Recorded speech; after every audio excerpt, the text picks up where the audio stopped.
around 10 we have 10 teen spaces activated throughout parks where teens can actually hang out and access gaming, access positive opportunities within those field houses. We also have 30 teen clubs that are scattered throughout the entire city, involved in a variety of positive opportunities and programming.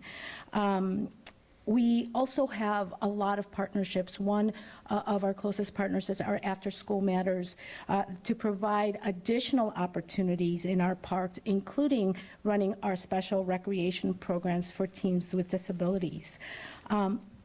We also host sports and recreational leadership, lifeguard apprenticeship opportunities, and many of these programs during the summer offer a stipend for some of our younger teens, so those that are 13, 14, and 15 that are not yet able to get employment with the Park District. Registration for all these programs are underway, and so we currently are fully engaging on summer camps as well as our hiring for all of our programs. And we encourage teens and parents to download the My Shy, My Future app, designed specifically to connect all of our teens with a variety of programming and many opportunities. And as I've said before, we are hiring. We have jobs for teens and really for anyone that is 16 and over or older.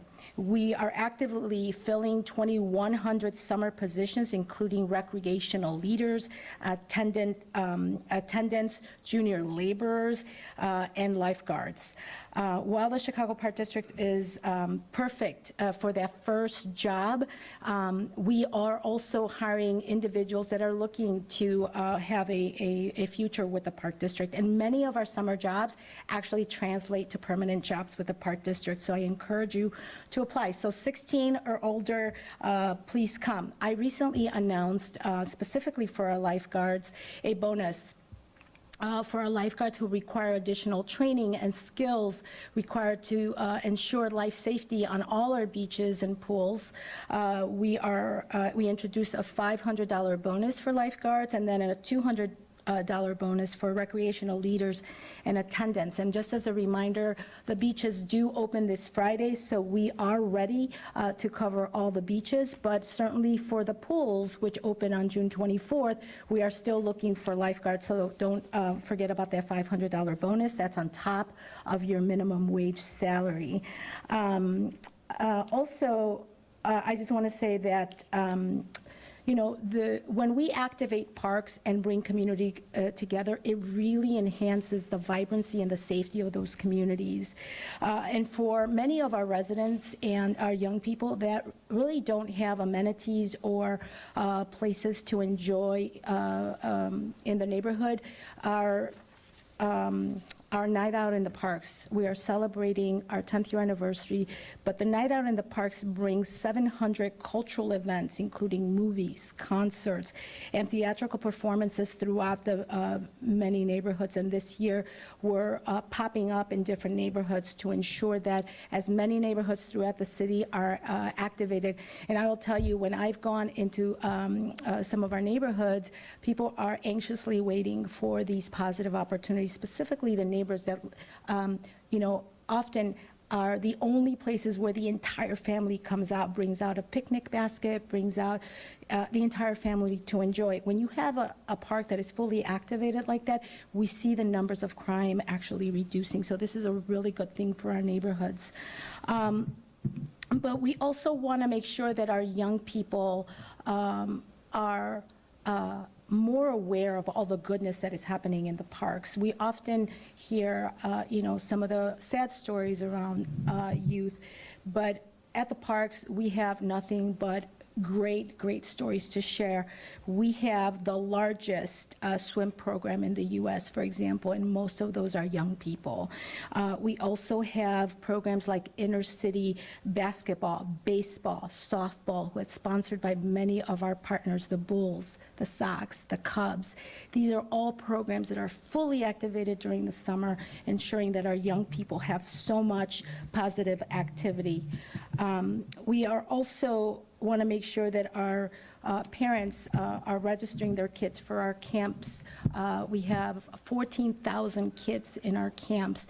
We at the parks are probably the largest provider of meals during the summer in camps, and we know that many young people during the school season, school is the only place for them to get a meal. And so we certainly encourage the parents to also sign up the kids for those camps. I also want to just talk again about the positiveness of the many young people throughout our city. One great example is that we have our Junior Citizen Awards. It's the 69th anniversary, and these do not get enough attention, but these are your juniors and seniors throughout our city who are competing for awards through this program. And they are not only great sportsmen, but they're also very active in their community, doing a lot of great things for the community. So again, I'm shedding light on the good of our young people, on the good of our communities, and much of that, if not most of that, is happening at the park. So I encourage parents and kids to ensure that they are signing up for our programs. Please download the My Shy, My Future app, visit your local park district, find out all that is happening throughout the summer months. Our goal is to keep kids engaged throughout the summer. We have jobs. We also have camps for kids if parents are looking for a place to ensure their kids' safety. So we are safe, wonderful places, and we're registering now, and we're preparing for the summer. And so now, if you'll allow me, I just want to say a couple of comments in Spanish. Mi nombre es Rosa Escareño, soy la superintendente de parques en la ciudad de Chicago. Estamos unidos aquí con el Departamento de Policía para presentar las oportunidades que existen en los parques para todas las familias y para los jóvenes. Hay muchas opciones, no solo de trabajo, pero de campestre, opciones positivas para que nuestra juventud esté activa este verano. Para las familias que están buscando recursos, les pedimos que vayan al parque local o que vayan a nuestro sitio de internet para que registren a sus hijos para estas oportunidades. Nosotros queremos tener un verano no solo productivo, pero también un verano que esté seguro para todas nuestras comunidades. Los invitamos a que apliquen a los parques, vaya a su parque local y los esperamos. So with that, thank you, and I'll turn it over to the superintendent. Thank you, Rosa. Before we take questions, I want to go through just a few notable arrests, highlighting our shootings were down 44% compared to the same weekend in 2021, and shootings victims were down 39%. This weekend compared to the same weekend in 2021, and murders were down 89% this weekend compared to the same weekend in 2021. So a few notable arrests, if you don't mind. Incident happened on May 20th. A 22-year-old was arrested in the 300 block of South Riverwalk. Jordan Jackson was arrested. He was identified as the offender who displayed a handgun in the 300 block of East Randolph and fled the scene after attempting to enter Millennium Park. He was charged with 3 felony counts of aggravated assault and use of a firearms peace officer, 1 felony count of possession of a firearm with a defaced serial number, and 1 felony count of UUW, that's unlawful use of a weapon in a park, and 1 felony count of aggravated UUW, no forward card. Another notable arrest, 21-year-old Jalen Sanders was charged with 2 felony counts of first-degree murder, 7 felony counts of attempted first-degree murder, and 1 felony count of aggravated unlawful use of a weapon, and issues of a warrant after being arrested on May 19th, 22 minutes after a shooting that left 2 people dead and 7 injured. Sanders fled after the shooting into the subway system following the shooting at 800 North State in the 18th District and was arrested minutes later. 20-year-old Cameron, that's with a K, A-M-E-R-O-N, Abram, was also charged with 1 felony count of aggravated unlawful use of a weapon in connection to this incident. A 14-year-old male in a different incident was charged with first-degree murder after being arrested on May 19th, 2022. He was arrested after being identified as the offender who on May 17th kicked a 26-year-old man in the head in the 4700 block of Westlake in the 18th district, causing him to collapse and later succumb to those injuries. Another notable arrest, 18-year-old Gavin, that's G-A-V-E-N, Leon, was charged with one felony count of first-degree murder after being arrested on May 22nd, 2022. He was identified as the offender who shot a 30-year-old male who was driving in the 4000 block of North Pulaski on February 3rd, 2022. The victim died 2 days later. In another incident, 23-year-old Manya, that's M-A-N-Y-A, Chappell, C-H-A-P-P-E-L, was charged with one felony count of first-degree murder after being arrested in the 11,000 block of South Lafayette on May 18th, 2022. Chappell was identified as the offender who shot and killed a 24-year-old male victim in the 1600 block of North Mayfield Avenue on January 15th, 2022. Another incident, 25-year-old Isaac Corona, 19-year-old Antonio Gonzalez, and 17-year-old juvenile and another 16-year-old juvenile were all arrested on May 16th, and they all faced various charges. 25-year-old Corona was charged with one felony count of first-degree murder. 19-year-old Antonio Gonzalez was charged with one felony count of attempted first-degree murder and one felony count of aggravated battery with great bodily injury and to harm a peace officer, and one felony count of aggravated battery to a police officer, along with one felony count of unlawful possession of a stolen vehicle and 3 issuances of a warrant. The 17-year-old juvenile was charged with one felony count of receiving and possessing or selling a stolen vehicle. The 16-year-old was charged with one misdemeanor of resisting or obstructing a peace officer and one misdemeanor count of criminal trespass to the vehicle.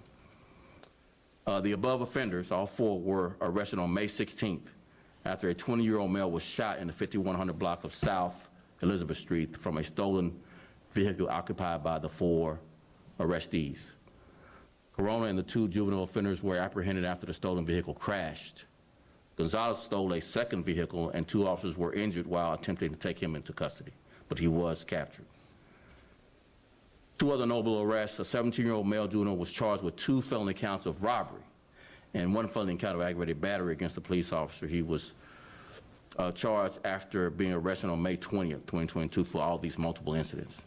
He was arrested after he was identified as one of the offenders who entered a retail establishment in the 1100 block of South Delano Court in the 1st District and stole an estimated $10,000 worth of merchandise before fleeing in a stolen vehicle. The Vehicular Hijacking Task Force and the Organized Retail Crime Task Force worked together to identify and arrest this juvenile. In addition to the retail theft in the 1st District, this juvenile was also charged in connection to a theft and aggravated battery of a security guard at a retail establishment in the 18th District in January, and a separate theft that occurred also in the 18th District in February. There were several other juvenile arrests of vehicular hijacking, one in the 1500 block of East Harper where a 17-year-old was arrested, and another when a 15-year-old was arrested for 2 counts of aggravated vehicular hijacking. These offenders took a car at gunpoint from a 26-year-old rideshare driver on May 14th. The 15-year-old also aggravated vehicular hijacking charge did the same with the 55-year-old rideshare driver. And with that, I'll take just a few questions. Charlie Wojciechowski from NBC. Thank you, and you pronounced it very, very well. Hey, Charlie. Appreciate that. Good morning, Superintendent. It looks like this is a good weekend overall, but I guess everyone knows the big test is going to come on Memorial Day weekend. Have you changed any plans given the mayor's curfew and limited restrictions to Millennium Park? And how are we going forward into Memorial Day? Are days off still canceled, that kind of thing? So I'll just answer it at a very high level. There's a long, very detailed plan. We can make Chief McDermott available to you, Charlie, if you want to go through that privately, because it's been a very well-planned, not only summer, but we began actually starting to implement these plans at the beginning of this year in February, where we saw that the earlier we got our resources out in, number one, the top 55 beats that drive half the violence, as well as, dealing with some of the issues happening in districts that don't normally see increases in violence, that have, like the 1st District, the 18th District downtown, and the 9th District there on the south side. So we've had to scale resources in areas where we normally don't have the same problems that we've had in some of our districts that have that year in, year out.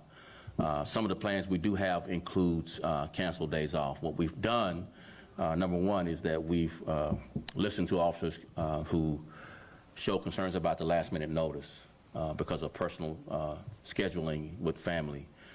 So we've scheduled it further out, given notice further out of these days being canceled, as well as we've rotated so every work group doesn't get canceled all at the same time. So people have significant gaps in when they lose one of their days. The gaps have been as long as 5 weeks, 1 day off, and as short as 3 weeks with 1 day off. This week, though, because of the many various events that will have large-scale attendance, one Sueños Fest downtown at Grant Park, and well as the Coldplay at Soldiers Field, needs a significant amount of security around it that we'll be supplementing. And so we have both our days canceled because of that this week. And then we'll go back to our normal rotations after Memorial Day, which includes more than just the 2 events. It's 40 different events in our city. People want to get out and enjoy themselves, as they should, but they also need to feel safe. And lastly, I'll deal with the curfew issue. Most of the curfew issue has been conflated with, let's arrest a lot of kids. That's really not the point of the curfew. The curfew has been in place since 1992. And what's happened over those many, many years, really decades, is that most kids come into compliance. We expect the same, but it is a tool that we can use to help not only parents, but to help young people, as well as our police officers, enforce the law when needed, when those that don't comply. It's a few that don't comply, but it really sets the tone. Parents need tools to, keep their kids safe. I think it's very helpful. And I'll just say this, the curfew is 10 o'clock, and the old commercial is 10 o'clock, do you know where your children are, resonates today. You should know where your children are at 10 o'clock. So it's not new news. It's not a new thing. Since 1992, several generations of people who live in Chicago have, complied. We suspect people will most likely comply, and likely be a small subset of people that don't. And then we'll take it from there. Follow up with Commissioner Escareno. You mentioned 2,100 applications. The process is underway for hiring, but do you have enough people to staff all these programs you want to field for the teens this summer?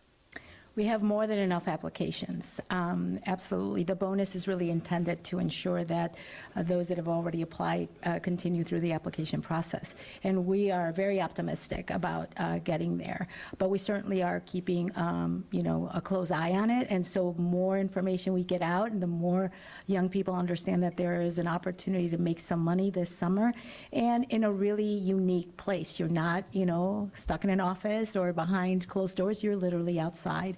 So we encourage you to spread the word. Hi, how are you? I'm good. How are you? Rosa? My question is for the commissioner, too. I'm more interested in your adult staffing levels. Are you fully staffed? Because I think the 2,100 positions are about helping young people. Can you keep the programming running? And also, what are the hours? Do you have extended hours in the summer for when we know the violence is happening?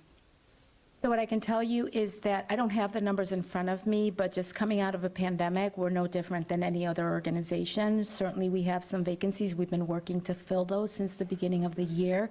But we're confident that we actually direct our resources to the areas that are a focus. So this summer, it's all about summer and all about ensuring that we have staff and coverage for those programs. In terms of hours, what I can tell you is that all year long, our staff is nimble, and we're working through all the different hours that we provide, not just during the summer, throughout the year. We actually provide our programming at different hours, and we also also have contractors that work with us that provide different hours. So we will be nimble, and as we step up more programming at unique hours, we will work with our labor force to do that. I had one follow-up too, also for you, because we hear the statistics from the department about incidents. How about at the parks? How many incidents happened over the weekend? Do you track those so that you can respond? And also the number of kids served. Like, are you getting Monday morning reports on how many kids? Well, I don't have those numbers, but certainly we can make sure to get you some of that information. In terms of incidents, we have a very specific protocols that ensures that our security works very closely with all the district commanders across the city. When and if there is an incident, our security, our park staff have a protocol to work with the districts. I will tell you that parks are very safe, and that where there are incidents, we have a full protocol in place to ensure we're addressing that. Don't tell me Rosa again. Got one for each. Is that all right? Yeah, sure. Awesome. You know, what are your hopes for indoor pools being in operation this summer? Is that a possibility? You know, the lifeguard shortage is a national issue. This is not specific to Chicago. So what we are focused on right now is Friday, we have 27 beaches that need to be open. Our focus is safety. Reason why we have that higher threshold of training and skills for our lifeguards, so we're confident that this weekend we will be open and that all of our beaches will be covered. Importantly, because that's also where most people actually go. In terms of our pools, on the June 24th, that is the scheduled date for pools to open. What we are going to do is keep our application process open throughout to ensure that we have as many individuals that want to apply. We're waiting for college students and actually high school students to be out of school, and we're thinking they just need a little nudging, so the $500 bonus is a big deal, and hoping that they will keep that in mind. But we will have a plan to begin to open pools depending on how many applicants we have. But we're hopeful, we're hopeful. Thank you. And for the superintendent, regarding the woman that- Before you get to your question, I was just going to say, just shout out to all the Chicago Public Schools swim teams. There's some good jobs available for you once the school is out. So swim coaches, give them a little nudge that the swim team members come ready to go because they already have that skill set. So just wanted to put a plug in. Thank you. Yeah. and then regarding the woman that was found in the abandoned home chained on the southeast side this weekend, what crimes are being investigated? And if there are any descriptions of suspects or if anyone's in custody at this current moment. I'm going to bring up Chief of Bureau Detectives Brendan Denahan, but I'm going to make a comment before. It's an active investigation, obviously, but we're bringing all of our resources to bear in bringing this offender to justice. And I'll have Brendan come up for a few more details on the case. Sure. So as the soup mentioned, obviously it's an active and ongoing investigation, but I think your question was, what charges are possibly applicable? Nobody is in custody, to answer that question. We're obviously working with the victim to try to get a better description of the defendant and do our best, obviously, to apprehend him. As far as, crimes that occurred, definitely a criminal sexual assault and kidnapping would be the highest and most heinous crime. So we're working with our victim, obviously a lot of trauma there, and we're doing our best to, move forward with the investigation. Hey, Sam. Morning, Sue. Morning. A couple weeks ago, Commander Jason Brown was removed as the head of narcotics, and I heard last week a couple more lieutenants were removed from the division as well. Have you selected an acting commander for narcotics yet? We have. We'll get with you offline for the name of the acting commander. Of course, we don't go into detail on personnel issues, so that's much as we can say. But we'll get you the name of the acting commander.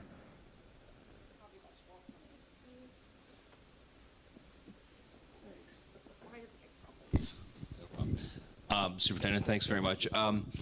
Really, I guess, big picture, you were brought in to this city because of your deep understanding of community policing, practically, I guess, sort of as an expert or nearly like a high-end academic new way of approaching this. And for many people who are kind of worried about how the summer is going to unfold here in Chicago, they just see this fundamental breakdown between the relationship between the people who are policed and the force.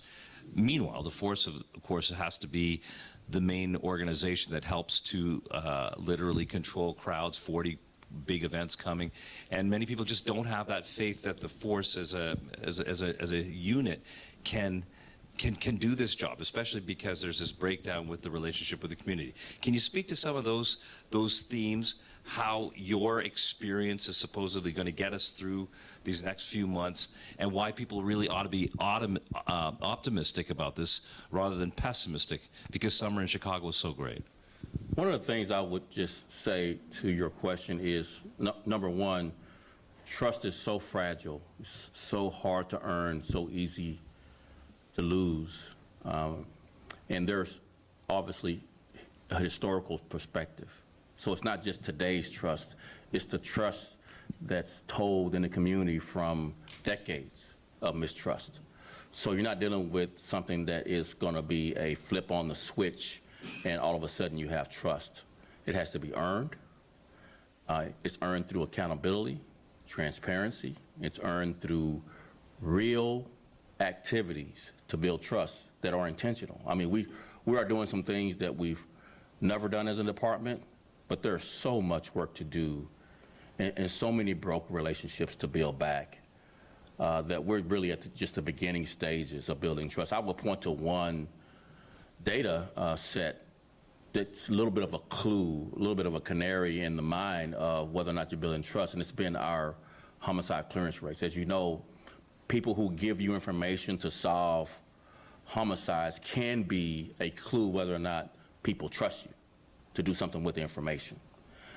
We've been at 60% or more with our clearance rates this year. That's a high mark over the last couple of decades, as well as the number of homicides cleared, to include those arrested, has been at a 19-year high last year, and we're outpacing last year's number of homicides cleared. So I think there's some encouragement, but much more work to do as it relates to building trust.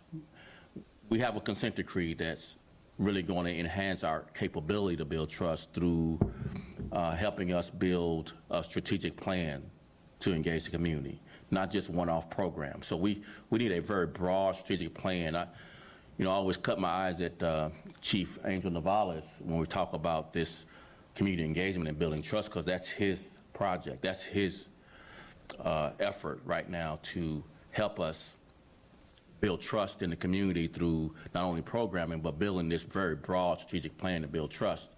And it's not easy.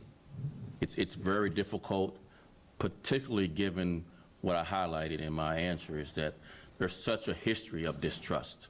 It's not just one thing or one scandal or one thing an officer did to lose trust. It was been many years in the making, and it's going to be many years in the building back. Just a quick follow-up on that. Obviously, you can't accelerate it too much, but there are basic... Obviously, you can't accelerate that immediately, but there are basic things that some observers say could be done to do that. My former colleague Andy Shaw has an op-ed today in the Tribune talking about more foot patrols. It's beyond just having a couple of cars parked on the Michigan Mile and stuff like that. What about that, foot patrols? Are we going to see more obvious presentations of police presence in busy areas in a different way that we've seen it before, or is it going to be just the same? I mean, I do that weekend news every weekend, and it's always the same blotter set of stories. Can people look forward to some sort of change around that? So there could be a different blocker set of stories if you would write them. So there's significant positivity happening across this city, not just the police department, Park District, other departments are all doing some fantastic work. There's real monies being spent in communities that have never been invested in by the city. And it's part of this distrust issue. It's a distrust not just in policing, it's a distrust in government in many of these black and brown communities that have been blighted and likely not seen a significant investment since the 1960s. So that's part of this dynamic And to place it all on policing, I think is a little misguided and a little bit tone deaf. You know, people are talking about such social justice, but that includes economic development, economic opportunities, jobs, housing, drug treatment, mental health, job training, real investment in the communities where, you know, you start seeing some new buildings being built on the south and west side who have never seen new buildings being built in some of the blocks, or new houses, or, you know, a economic plan to redevelop. So all of that is going on new and different. And, you know, I think some of your ink and maybe some of your video time on TV news can do well by telling some of those stories a little bit more in balance. I'm not saying stop telling the stories that you've been telling, but in balance, I think you could tell other stories that are much more positive that would encourage all of us. Any other questions? What we got left, Maggie? Okay. Last one. Hi. Thank you, Superintendent. On March, CPD reported 17% increase on the CTA crimes, violent crimes. Currently, what is the situation? So we've added, in March is, I mean, it seems like a lifetime away, March now, but we've added an additional 130 officers to the CTA since March to not only patrol the platforms, but to also, you know, patrol our buses, our stops that drive violence. We've seen an increase in arrests recently. I don't know, Brian, as far as what the districts are doing, they're doing open roll calls on some of the platforms. Brian, you want to come in and just talk about what they're doing from the district patrol, not just the additional 130 officers, but what the district patrol officers are doing? Yeah, so from the district perspective, we've been running CTA response drills. We're doing 3 of those a week, and that's really a coordinated response between Mass Transit, Bureau of Patrol, Bureau of Counterterrorism, Bureau of Detectives. In addition to that, each of the districts are running, every district that has a platform in the district is required to run a minimum of 2 outdoor roll calls a day. So we run these outdoor roll calls, and we're requiring officers to stay on the platform and ride the trains for a minimum of 2 stops after the roll calls. And when we do our drills, we're requiring people that respond to the drills to ride the train in each direction for a minimum of 2 stops, and we hold the platform down with a certain number of personnel. So we've had a significant amount of outdoor roll calls and drills, and we're into the hundreds of roll calls and hundreds of extra rides by the Bureau of Patrol. March, have you guys seen an increase too, or that violent crime has gone down? You know. So one of the things, and I hope you can report this. So compared to 2019, crime on the CTA is down 46%. Compared to 2018, down 30%. The spike obviously is the ridership went way down during the pandemic, 2020, 2021, and now it's increasing, not to the levels of 2019 yet, but we're starting to see more ridership on the CTA. So to carve out, 6 months or 5 months of 2022 compared to 2021 or even 2020 needs to be discussed in the context of what overall crime on the CTA is down 46% since 2019, additional 30% since 2018. So before the pandemic, crime on the CTA was dropping significantly. And as the pandemic decreased, it dropped even more because ridership went down. And now we're seeing a little bit of a course correction early in the year. And it's why we're adding resources, because we would really want to maintain that 46% reduction from 2019 and improve on it. So kind of a narrow look at it it's a challenge, but a more 3-year, 4-year look at what's happened on the CTA, crime has significantly come down. It's peaking back up compared to 2020 and 2021, and we're adding more resources to continue the decline that was occurring before the pandemic. But Superintendent, that's not how people think. I'm sorry, but that's just not how people, I cover this story all the time. That's not how people think. I totally accept your statistical analysis and the 4-year spread. But people just don't think getting around is that way, particularly as safe. That's why we've added more resources. But I'll say this to close out this press conference. You're entitled to your own opinion, but not to your own facts. Thank you all so much. Appreciate it. Oh, sorry, Charlie. You did have your hand up earlier. You remember the commercials? I do. I remember the commercials. I do. Would you like to see a return to TV stations and radio stations saying it's 10 o'clock? Do you remember, or do you know? Shameless plug. I would love to see that public service announcements get back on the air. Like, I think it started like around 9:50, 9:55, right before 10 o'clock hour. It's 10 o'clock, do you know where your children are? It would be quite timely and appropriate today. Thank you all so much, appreciate it.